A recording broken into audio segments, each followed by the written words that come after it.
नमस्कार दोस्तों, स्वागत है आप सभी का आज की लेटेस्ट अपडेट वीडियो में। तो चलिए जान लेते हैं देश और दुनिया की सभी ताजा तरीन खबरों को सिर्फ 10 मिनट में। पर अभी तक आपने इस वीडियो को लाइक नहीं किया तो लाइक कर दीजिएगा। कितना भी काला जादू कर लें, जनता उन पर दोबारा विश्वास नहीं करेगी। पीएम मोदी ने कांग्रेस को बताया झाड़ फूंक वाली पार्टी, तिरंगे के अपमान का लगाया आरोप। अभी जेल में ही रहेगा गालीबाज नेता श्रीकांत त्यागी, कोर्ट ने बढ़ाई मुश्किलें, जमानत से किया इनकार, रोते हुए बोला अब नहीं करूंगा किसी भी महिला का अपमान।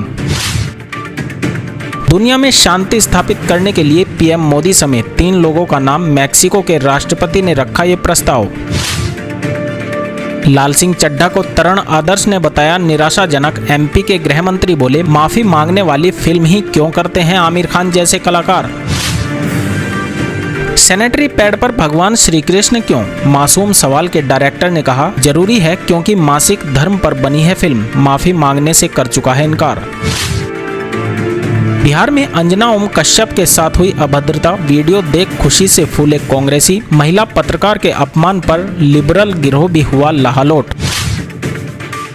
दिल्ली में अब फिर मास्क नहीं पहनने पर लगेगा 500 रुपए का जुर्माना, केजरीवाल सरकार ने लगाई पाबंदियां। मोदी सरकार का बड़ा फैसला, 2024 तक पीएम आवास योजना को बढ़ाने की मंजूरी, कमजोर आर्थिक वर्ग के लोगों को ध्यान में रखते हुए लिया गया फैसला। प्लेन में सिगरेट के कश लगाता बॉबी कटारिया का वीडियो हुआ वायरल, जांच के दिए गए आदेश। तेजस्वी यादव को मिली Z+ सुरक्षा के साथ बुलेट प्रूफ गाड़ी, डिप्टी सीएम बनने के साथ ही बड़ा खतरा। डिप्टी सीएम बनते ही तेजस्वी यादव ने दी केंद्र सरकार को धमकी, बोले सीबीआई, ईडी और आईटी मेरे घर में आकर खोल लें ऑफिस, मैं किसी के बाप से नहीं डरता। महंगाई के खिलाफ कांग्रेस का हल्ला बोल, मंडियों में लगेंगे महंगाई चौपाल, सरकार की गलत नीतियों पर उठाए जाएंगे सवाल। गोवा के मुख्यमंत्री प्रमोद सावंत ने ठुकराया आम आदमी पार्टी दिल्ली मॉडल, बोले अपनी सलाह को रखें अपने पास। बंगाल के बाद अब महाराष्ट्र में मिला नोटों का पहाड़, कपड़ा व्यापारी के घर से मिले 56 करोड़ कैश, 32 किलो सोना चांदी भी हुआ बरामद। पीएम मोदी ने तमिलनाडु की सरकार को सराहा, कॉमनवेल्थ खेल में शामिल खिलाड़ियों और कोचों से शनिवार को करेंगे मुलाकात। एसबीआई को छोड़ सभी सरकारी बैंक होंगे प्राइवेट, विरोध में सरकारी कर्मचारियों का चक्का जाम, निजीकरण पर जानिए सबसे बड़ा अपडेट। लाल सिंह चड्ढा के काम नहीं आए आमिर खान के आंसू, एडवांस बुकिंग में फिल्म का बुरा हाल, 80% टिकट बिकने और 550 करोड़ कमाई के दावे भी निकले झूठे। नीतीश कुमार ने 8वीं बार ली सीएम पद की शपथ, तेजस्वी यादव बने डिप्टी सीएम। विपक्ष में जाते ही एक्टिव हुई बीजेपी, राज्य भर में महाधरने का ऐलान। नीतीश कुमार 2024 के लिए पीएम मटेरियल नहीं है, प्रशांत किशोर बोले चेहरा बनाने की चर्चा भी नहीं, बिहार में बदलाव का राष्ट्रीय असर नहीं है। सांसद भारत का बोल खालिस्तानी, बोले सिमरनजीत मान 15 अगस्त को तिरंगे की जगह निशानशाही फहराई, भिंडरा वाले दुश्मन की सेना से लड़ते हुए हो गए थे शहीद। जिस पालघर में पीट पीट कर हुई थी साधुओं की हत्या, वहां अब एसटी महिला के घर में घुसे ईसाई मिशनरी के एजेंट धर्मांतरण का बना रहे थे दबाव, 4 हुए गिरफ्तार। पहली कैबिनेट बैठक में ही देंगे 10 लाख नौकरियां, तेजस्वी यादव को याद दिलाया वादा तो किया टालमटोल, बेरोजगारी पर नीतीश कुमार को घेरते थे। सपा नेता स्वामी प्रसाद मौर्य ने श्रीकांत त्यागी को दिया था विधायक वाला वीवीआईपी स्टिकर, कार पर लगाकर बनाता था भय का माहौल, पूछताछ में हुआ खुलासा। ओवैसी की पार्टी का नेता निकला आईएसआईएस आतंकी, 15 अगस्त को बम ब्लास्ट की रच रहा था साजिश, यूपी एटीएस ने आजमगढ़ में धर दबोचा। केजरीवाल ने दिए 9 साल में सिर्फ 857 ऑनलाइन जॉब्स, चुनावी राज्यों में लाखों नौकरियों के किए झूठे वायदे, आरटीआई से हुआ खुलासा। रामविलास का पूरा कुनबा बीजेपी के साथ, पशुपति पारस बोले हम नहीं नीतीश के साथ, चिराग ने कहा बिहार में लगे राष्ट्रपति शासन। जिस जेल में रखा गया आतंकी, उसके कमोड पर बैठकर बीती पार्थ चटर्जी की रात, सब्जी चावल के लिए रोए। अर्पिता मुखर्जी का भी हुआ बुरा हाल, नहीं खाया डिनर, कैदी देते हैं दोनों को गालियां। टाइम्स नाउ की एंकर नाविका कुमार को सुप्रीम कोर्ट से राहत, पुलिस को कार्रवाई न करने के दिए निर्देश। बंगाल में हुई थी पहली एफआईआर, नुपुर शर्मा डिबेट वाला है मामला।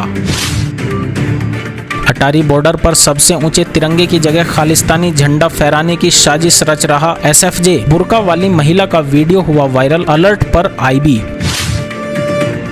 नोएडा में जिसने महिला से की गाली गलौज, उसके अवैध निर्माण पर चला हथौड़ा, बुलडोजर देख लगे योगी जिंदाबाद के नारे, एसएचओ भी हुआ सस्पेंड। खबरें अभी और भी हैं, बने रहिए हमारे साथ। हर खबर आपको विस्तार से बताएंगे, देश दुनिया में क्या चल रहा है ये भी समझाएंगे। लेकिन अगर आपने अभी तक हमारे चैनल को सब्सक्राइब ना किया हो तो जल्दी से जल्दी सब्सक्राइब कर लीजिएगा।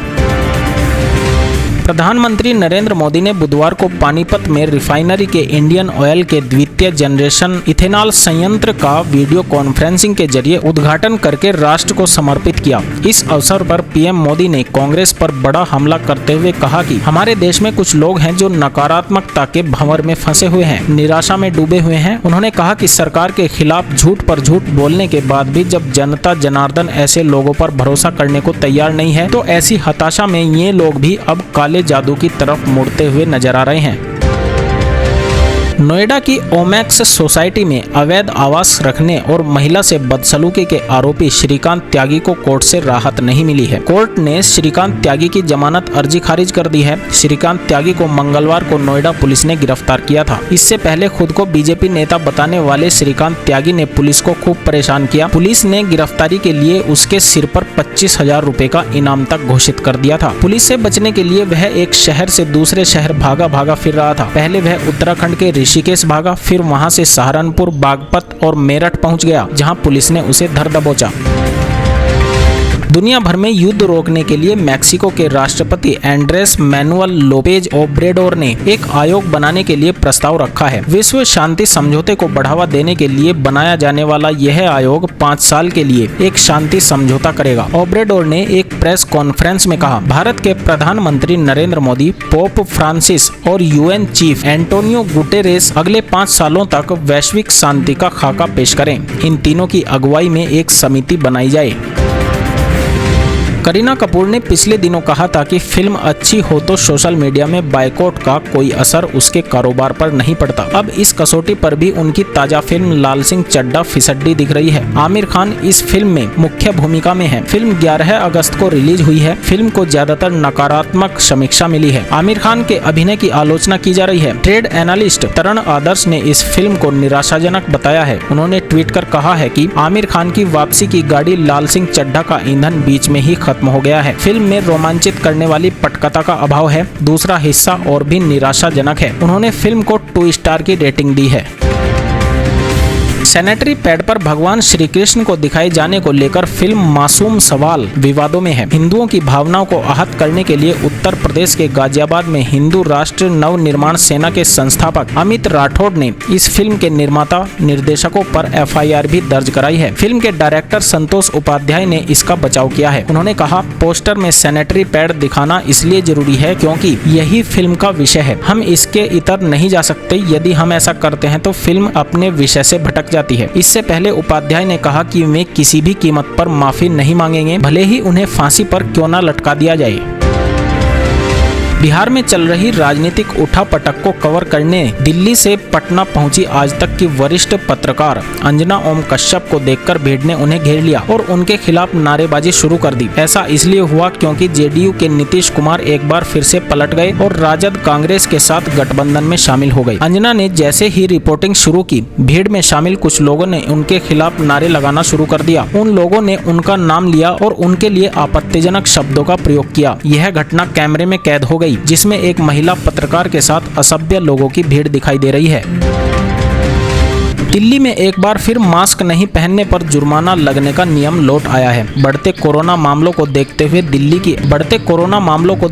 दिल्ली की अरविंद केजरीवाल सरकार ने फैसला किया है कि सार्वजनिक स्थानों पर मास्क नहीं पहनने पर 500 रुपए का जुर्माना लगाया जाएगा। जानकारी अधिसूचना के मुताबिक इस प्रावधान के तहत निजी 4 पहियों वाहनों में एक साथ यात्रा करने वाले व्यक्तियों पर जुर्माना लागू नहीं होगा। कल जारी किए गए दिल्ली में कोरोना के आंकड़ों के मुताबिक 24 घंटे में 2400 95 कोरोना के नए केस सामने आए हैं। 7 मरीजों की मौत बताई गई और एक्टिव पेशेंट की संख्या बढ़कर 8,506 हो गई है। दिल्ली में कोरोना की डेली पॉजिटिव दर 15.41% दर्ज की गई है। वहीं 24 घंटे में 1466 मरीजों के ठीक होने की भी बात सरकार के हेल्थ बुलेटिन में बताई गई है। दिल्ली में अगस्त में ही कोरोना से 40 लोगों की मौत हो चुकी है।